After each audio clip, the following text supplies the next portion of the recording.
Shalom teman-teman, bagaimana kabarnya pada pagi hari ini? Puji Tuhan, pada kesempatan hari ini aku yang akan membawakan renungan pagi. Nah, jadi sebelum kita memulai renungan pada hari ini, mari kita berdoa. Selamat pagi Tuhan Yesus Kristus.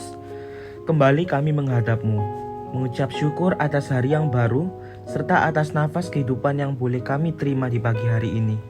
Sekarang kami akan memulai renungan. Berkati apa yang Engkau sampaikan bisa kami serap dan terapkan dalam kehidupan kami sehari-harinya. Terima kasih Tuhan, haleluya, amin. Oke, jadi tema renungan kita pada pagi hari ini tuh jangan pernah meragukan kuasa Tuhan.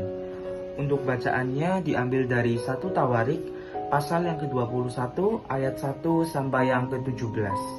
Iblis bangkit melawan orang Israel dan ia membujuk Daud untuk menghitung orang Israel. Lalu berkatalah Daud kepada Yoab dan kepada para pemuka rakyat, "Pergilah, hitunglah orang Israel dari Beersheba sampai Dan bawalah hasilnya kepadaku, supaya aku tahu jumlah mereka." Lalu berkatalah Yoab, "Kiranya Tuhan menambahi rakyatnya 100 kali lipat daripada yang ada sekarang. Ya Tuanku Raja, bukankah mereka sekalian hamba-hamba Tuanku? Mengapa Tuanku menuntut hal ini? Mengapa orang Israel harus menanggung kesalahan oleh karena hal itu?" Namun titah raja itu terpaksa diikuti oleh Yoab.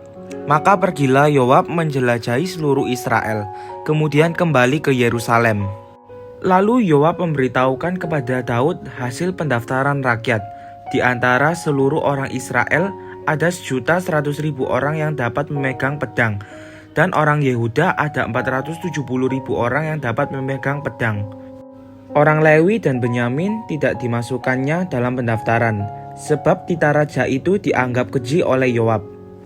Tetapi hal itu jahat di mata Allah, sebab itu diajarnya orang Israel. Lalu berkatalah Daud kepada Allah, "Aku telah sangat berdosa karena melakukan hal ini. Maka sekarang jauhkan kiranya kesalahan hamba-Mu, sebab perbuatanku itu sangat bodoh." Tetapi berfirmanlah Tuhan kepada Gad, pelihat Daud, "Pergilah, katakanlah kepada Daud, beginilah firman Tuhan, 3 perkara kuhadapkan kepadamu. Pilihlah salah satu daripadanya, maka aku akan melakukannya kepadamu." Kemudian datanglah Gad kepada Daud, lalu berkatalah ia kepadanya, "Beginilah firman Tuhan, haruslah engkau memilih 3 tahun kelaparan atau 3 bulan lamanya melarikan diri dari hadapan lawanmu, sedang pedang musuhmu menyusul engkau, atau 3 hari pedang Tuhan, yakni penyakit sampar ada di negeri ini, dan malaikat Tuhan mendatangkan kemusahan di seluruh daerah orang Israel.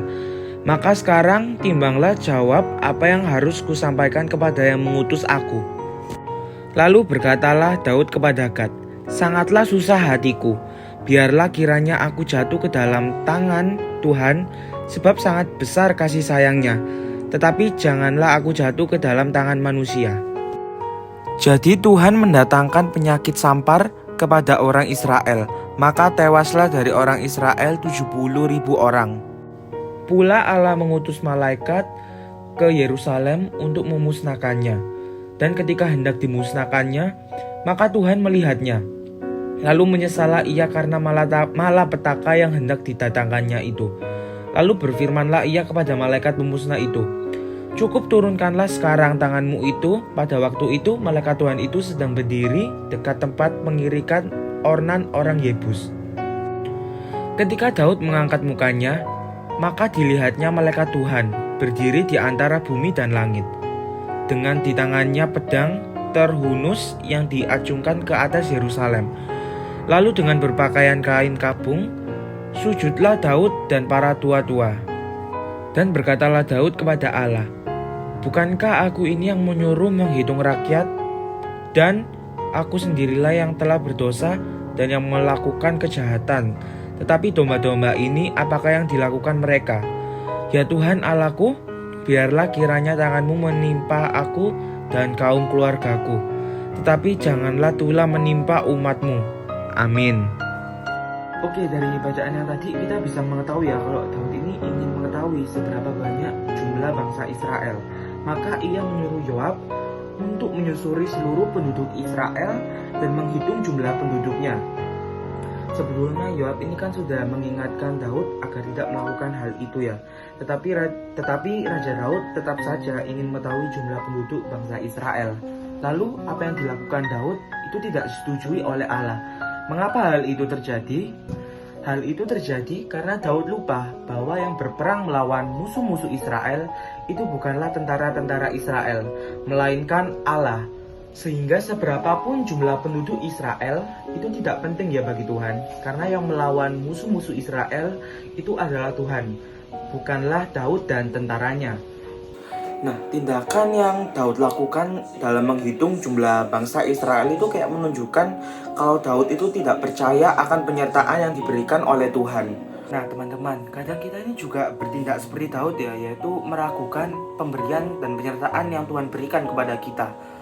Kita menganggap bahwa keberhasilan kita itu berasal dari kepandaian dan kekuatan yang kita miliki. Nah, lalu kita lupa siapa yang memberikan kekuatan dan kepandaian kepada kita. Nah, tentu Allah kan yang memberikan kepandaian dan kekuatan bagi kita. Jadi, melalui cerita hari ini, kita itu diingatkan kembali agar kita itu tidak menyombongkan diri kita. Kita harus ingat bahwa keberhasilan yang kita capai itu merupakan pemberian dari Allah.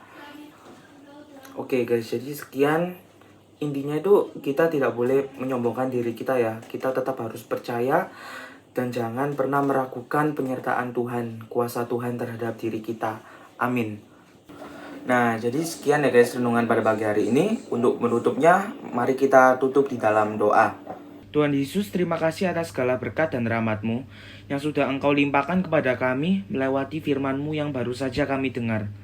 Tuhan tolong berkati agar seluruh kebijakan yang ada di dalam firman-Mu yang kami dengar pada hari ini bisa menjadi pedoman dan cahaya bagi kami dalam melewati aktivitas kami ke depannya. Terima kasih Tuhan Yesus, kami sudah berdoa dan mengucap syukur. Haleluya, amin.